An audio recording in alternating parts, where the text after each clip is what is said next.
अब दूसरी तरफ प्रिंसिपल एक जहाज पर अपने दोस्त के साथ चाय पी रहे होते हैं और उसके दोस्त का नाम मैनसन होता है।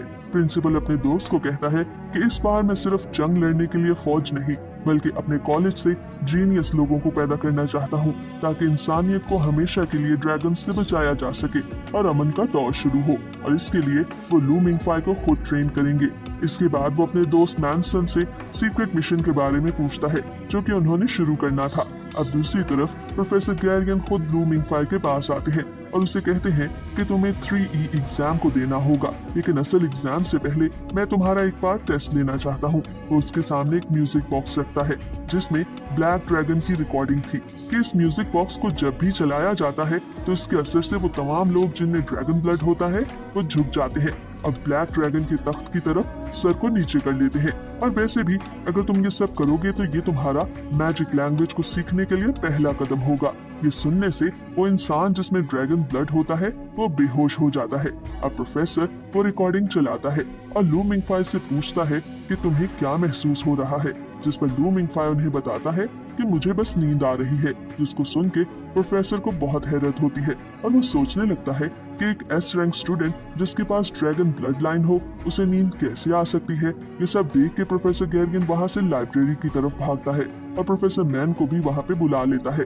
अब वहाँ पर वो कुछ पुरानी किताबें निकाल के पढ़ते हैं जिससे उन्हें पता चलता है कि लू मिंगफाई ब्लैक नहीं बल्कि व्हाइट ड्रैगन की ब्लड लाइन है और ये एक बहुत बड़ी कॉम्प्लिकेशन थी। लेकिन वो फैसला करते हैं कि वो ये बात किसी को भी नहीं बताएंगे और इस बात को छुपा के रखेंगे। दूसरी तरफ अब सभी स्टूडेंट्स अपना 3E एग्जाम दे रहे होते हैं, लेकिन लू मिंगफाई एग्जाम में भी चीट कर रहा होता है और तमाम आंसर्स को कॉपी कर रहा होता है जो फिंगरनेल से लिख के दिए थे।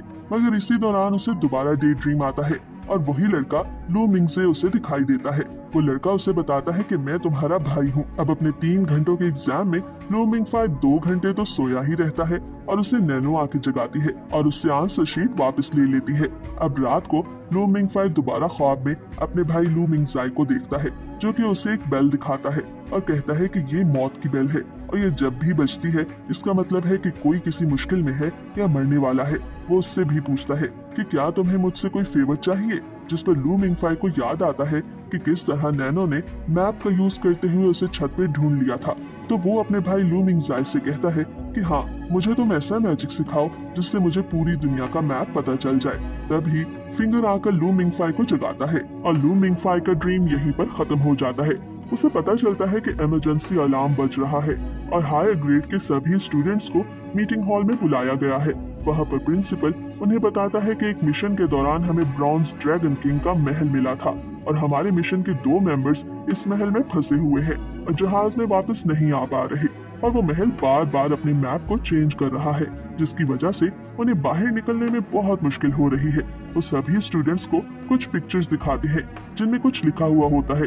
वो स्टूडेंट्स को उन्हें डिकोड करने को कहते हैं ताकि उन 2 मेंबर्स को वहां से निकलने में मदद की जा सके और इस सब में उन्हें सिर्फ 20 मिनट का वक्त दिया जाता है। अब सभी स्टूडेंट्स अपनी एबिलिटीज के मुताबिक उस राइटिंग को डिकोड करने लगते हैं। लू मिंगफाई को कुछ भी समझ नहीं आ रहा था। तभी उसे अपने साथ एक सुनहरे बालों वाली लड़की दिखाई देती है जिसका नाम जीरो था और वो बहुत ही तवज्जो के साथ उस राइटिंग को डिकोड कर रही थी, जिस पर लू मिंगफाई को अपना आप बहुत ज्यादा कमतर लगता है क्योंकि वो उस जितनी मेहनत भी नहीं कर पा रहा था। लेकिन जीरो को देख के उसे बहुत ज्यादा मोटिवेशन भी आती है और वो अपने भाई लू मिंगजाई का दिया हुआ ओपन मैप यूज करता है और महल में फंसे हुए उन दोनों लोगों को वहां से निकलने का रास्ता बताता है। वो दोनों मेंबर्स उन्हीं लोगों में शामिल थे जिन्होंने लू मिंगफाई का इंटरव्यू लिया था, लेकिन अब वापसी के लिए उनके पास ज्यादा ऑक्सीजन नहीं थी और वो दोनों एक दूसरे से बहुत मोहब्बत करते थे। अब उनमें से एक मेंबर वहां से बाहर निकलने में कामयाब हो जाता है और बाहर आकर ड्रैगन का अंडा अपने साथियों को जहाज पे पकड़ा देता है। लेकिन इसी दौरान वहां पर ड्रैगन सर्वेंट आ जाता है और उन दोनों को मार देता है। लेकिन वो ड्रैगन सर्वेंट अपने ड्रैगन किंग का अंडा उन लोगों से वापस नहीं ले पाता, जिस पर वो ड्रैगन सर्वेंट उनके जहाज का पीछा करने लगता है ताकि वो अपने ड्रैगन किंग का अंडा उनसे वापस ले सके। ये सब देख के जहाज के लीडर मैनसन को बहुत ज्यादा गुस्सा आता है और ड्रैगन सर्वेंट पे अटैक कर देता है ताकि वो अपने मरे हुए साथियों का बदला ले सके। लेकिन ड्रैगन सर्वेंट को कुछ भी नहीं होता और उल्टा वो उनका एक और मेंबर मार देता है। अब मैनसन दोबारा उस पर अटैक करता है, लेकिन इस बार भी ड्रैगन सर्वेंट को कुछ नहीं होता और वो ड्रैगन सर्वेंट उनके जहाज को बहुत नुकसान पहुंचाता है। तभी मैनसन को एक डैम दिखाई देता है और वो अपने स्टाफ को ऑर्डर करता है कि फौरन इस डैम की तरफ चलो ताकि इस ड्रैगन सर्वेंट को डैम के दरवाजे में पकड़ के कुचला जा सके। और ऐसा ही होता है। ड्रैगन सर्वेंट उस दरवाजे में फंस जाता है, लेकिन मरने से पहले वो अपना एक दांत मैनसन की तरफ फेंकता है जो कि मैनसन की बॉडी में घुस जाता है और मैनसन भी जख्मी हो जाता है। अब दूसरी तरफ प्रिंसिपल सभी स्टूडेंट्स को बताता है कि वो ये मिशन जीत चुके हैं और वो इस सब का क्रेडिट लू मिंगफाई को देते हैं क्योंकि उसकी वजह से ही उनके हाथ ड्रैगन पैलेस के कुछ अहम राज भी आ गए थे। प्रिंसिपल बाकी स्टूडेंट्स का भी शुक्रिया अदा करता है क्योंकि उन्होंने भी इस सब में उनकी मदद की थी। इसके बाद कॉलेज में एक बेल बजती है जिसका मतलब था कि कोई मर गया है। तभी जे हैंग लू मिंगफाई के पास आता है और उसे थैंक्स कहता है और उससे अपनी पार्टी लॉइन हार्ट को ज्वाइन करने का भी कहता है ताकि इसके बाद लू मिंगफाई उस पार्टी को संभाल सके। मगर लू मिंगफाई ये कह के इनकार कर देता है कि वो इतनी बड़ी जिम्मेदारी नहीं उठा सकता। दूसरी तरफ जहाज पर प्रिंसिपल अपने दोस्त से मिलने के लिए जाता है जो कि बहुत ज्यादा जख्मी था। मैनसन उसे कहता है कि मेरे मरने की खबर स्टूडेंट्स को ना दी जाए और उन्हें आगे बढ़ने दिया जाए। अब कुछ दिनों बाद लू मिंगफाई को ऑनलाइन नैनो की तरफ से एक डांस पार्टी के लिए इनविटेशन आता है जो कि उसे स्टूडेंट यूनियन पार्टी की तरफ से ज्वाइन करनी थी। अब लू मिंगफाई ये सब फिंगर को बताता है तो फिंगर उसे सीजर की स्ट्रॉन्ग पोजीशन के बारे में बताता है कि वो एक बहुत अमीर फैमिली से ताल्लुक रखता है और उसने भी तुम्हें इसी अंदाज में अपनी पार्टी को ज्वाइन करने का कहा था जिस अंदाज में जे हैंग ने लॉइन हार्ट पार्टी को ज्वाइन करने का कहा है। मगर लू मिंगफाई उसे कहता है कि मैं किसी भी पार्टी को ज्वाइन नहीं करना चाहता, लेकिन फिंगर उसे पार्टी में जाने को कहता है क्योंकि वहाँ पर बहुत अच्छा खाना होगा। अब रात को लू मिंगफाई और फिंगर उस पार्टी में जाते हैं जहाँ पर उन्हें पता चलता है कि नैनो दरअसल सीजर की गर्लफ्रेंड है और उस सीजर ने ये पार्टी नैनो की बर्थडे मनाने के लिए रखी थी। अब सभी वहाँ पर डांस करने लगते हैं, लेकिन फिंगर लू मिंगफाई के साथ डांस करने लगता है क्योंकि उसे लगता था कि उन दोनों के साथ कोई भी लड़की डांस नहीं करेगी। मगर तभी जीरो लू मिंगफाई के पास आती है और उसके साथ डांस करने लगती है। उन दोनों को इस तरह डांस करता देख के सब उनकी बहुत तारीफ करते हैं। अब डांस खत्म होने के बाद सीजर लू मिंगफाई को अपने साथ खड़ा होने को कहता है ताकि वो उसकी पार्टी ज्वाइनिंग का ऐलान कर सके, लेकिन लू मिंगफाई सीजर से कुछ और वक्त मांगता है और बाहर आ जाता है ताकि वो नैनो को जो कि पार्टी को छोड़ के वापस जाने के लिए बाहर आ गई थी उससे बाहर आके मिल सके और बर्थडे विश कर सके। तभी नैनो उसे कहती है कि तुम गाड़ी चलाओ और मुझे पहाड़ के बिल्कुल ऊपर ले जाओ।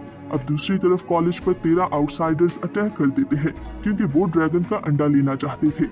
अब सीजर और जे हैंग अपने सभी मेंबर्स के साथ वहां लड़ने के लिए आ जाते हैं और कॉलेज के बाकी स्टूडेंट्स भी अपनी ड्यूटी को संभाल लेते हैं और उन 13 आउटसाइडर्स में से 7 को पकड़ लिया जाता है। मगर वो 7 आउटसाइडर्स अपने लीडर का नाम नहीं बताते क्योंकि उन्होंने कभी अपने लीडर को देखा ही नहीं था। अब दूसरी तरफ प्रिंसिपल और प्रोफेसर मैन वॉच टावर में प्रोफेसर मैन के फादर से रिक्वेस्ट करते हैं कि वो कॉलेज की हिफाजत के लिए लगा हुआ बैरियर हटा दें ताकि स्टूडेंट्स अपनी पावर्स को आसानी से इस्तेमाल कर सके। ये सुन के प्रोफेसर मैन के फादर उस बैरियर को हटा देते हैं क्योंकि बैरियर के हटने की वजह से आउटसाइडर्स की पावर्स भी बढ़ चुकी थी और उनमें से 4 आउटसाइडर्स अपने लीडर के साथ सीजर से लड़ने के लिए उसके पैलेस में घुस जाते हैं और दूसरी तरफ एक सुनहरे बालों वाली लड़की जे हैंग से लड़ने के लिए लाइब्रेरी में जाती है जहाँ पे वो बैठा हुआ था। अब दूसरी तरफ आउटसाइडर्स की लीडर एक लड़की जिसका नाम माई होता है सीजर को बताती है कि वो उस मिशन जिसमें ड्रैगन का अंडा चुराया गया था कि एक मेंबर की बहन है। वो उसे बताती है कि मैं जानती हूँ कि मेरी बहन तुम लोगों की वजह से नहीं मरी बल्कि वो अपने मिशन को कंप्लीट करते हुए अपनी जान खो बैठी और मैं यहाँ अपनी बहन का बदला लेने नहीं आई बल्कि अपने काम के लिए आई हूँ। तभी सीजर अपनी स्कार टेक्निक को यूज करता है जिससे उसे किसी की भी की हुई छोटी सी भी हरकत बहुत आसानी से मालूम हो सकती थी और वो उस टेक्निक की मदद से वहाँ मौजूद 4 आउटसाइडर्स को मार देता है। अब एंड में सिर्फ वो लड़की माए और सीजर रह जाते हैं। अब दूसरी तरफ माए गायब हो जाने की और बहुत तेजी से एक जगह से दूसरी जगह हरकत करने की टेक्निक को इस्तेमाल करती है, इसलिए वो अपनी इस टेक्निक को यूज करके सीजर पे अटैक करती है। लेकिन सीजर अपनी एबिलिटी को यूज करके उसकी छोटी से छोटी मूवमेंट को भी देख लेता है और खुद को हर बार अटैक से बचा लेता है और इस तरह वो दोनों एक दूसरे को नहीं मार पाते। अब दूसरी तरफ जे हैंग जो अपनी एबिलिटी जो कि बहुत रेयर थी को यूज करता है। दरअसल उसके पास जो टेक्निक थी उसका नाम ड्रैगन किंग फ्लेम्स था, यानी वो बहुत अच्छे से आग का इस्तेमाल कर सकता था और किसी भी चीज को आग लगा सकता था। लेकिन दूसरी तरफ वो सुनहरी बालों वाली लड़की जो जे हैंग से लड़ रही थी उसके पास भी यही एबिलिटी थी और इस तरह वो दोनों भी एक दूसरे को नहीं हरा पाते। अब तभी एक लड़का अकेला ड्रैगन के अंडे को चुराने के लिए कॉलेज में घुस जाता है और वो कॉलेज के नीचे बने हुए एआई रूम में चला जाता है, मगर इसी दौरान उसका मोबाइल पानी में गिर जाता है और उसे मुकम्मल इंफॉर्मेशन नहीं मिल पाती, जिसकी वजह से वो 1912 से बंद एक लॉक डोर को ओपन कर देता है। वहाँ पर उसे प्रिंसिपल और उसका स्टाफ दिखाई देता है, क्योंकि प्रिंसिपल उन सबको ड्रैगन के अंडे के बारे में बता रहा था। लेकिन तभी प्रिंसिपल को पता चलता है कि अंडे में क्रैक है। अब वहाँ मौजूद साइंटिस्ट प्रिंसिपल को कहते हैं कि हमें खुद एक बार अंडे को देख लेना चाहिए, जिस पर प्रिंसिपल उन्हें मना कर देता है और कहता है कि मैं कॉलेज को इस खतरे में नहीं डाल सकता और इन सबको वहाँ से चले जाने को कहता है।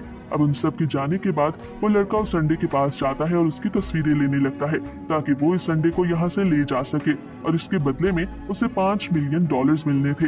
लेकिन इसी दौरान अंडे के बहुत करीब होने की वजह से उसे कुछ अजीब सी चीजें दिखाई देती हैं और वो डर कर वहाँ से दूर हो जाता है और फैसला करता है कि वो ये अंडा नहीं लेकर जाएगा और वहाँ से भाग जाता है। मगर तभी एक साया वहाँ पर आता है और ड्रैगन के अंडे के पास जाकर उस क्रैक में खून फेंकता है ताकि उस अंडे में मौजूद ड्रैगन किंग जिसका नाम कॉन्स्टेंटीन था को गुस्सा दिला सके। अब दूसरी तरफ सीजर और माइक की लड़ाई इतनी ज्यादा शदीद होती है कि वहाँ पर एक धमाका होता है और सारी बिजली चली जाती है।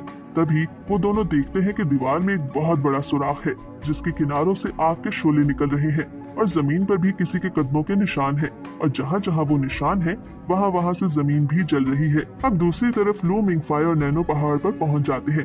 वहाँ पर नैनो उससे कहती है कि अगर तुम स्टूडेंट यूनियन पार्टी को ज्वाइन करोगे तो मैं तुम्हारा अपने छोटे भाइयों की तरह ख्याल रखूंगी। जिसमें लू मिंगफाई नैनो से उसकी और सीजर की शादी के बारे में पूछता है तो वो उसे बताती है कि वो एक पॉलिटिकल यानी सियासी शादी है। वो उससे पूछता है कि क्या तुम एआई और उन मेंबर्स के बारे में जानती हो जो कि पिछले मिशंस में मर चुके हैं। जिस पर वो उसे बताती है कि हाँ, मैं इस मिशन के लीडर मैनसन के बारे में जानती हूँ कि वो मर चुका है। अच्छा, ये बात स्टूडेंट से छुपाई गई है।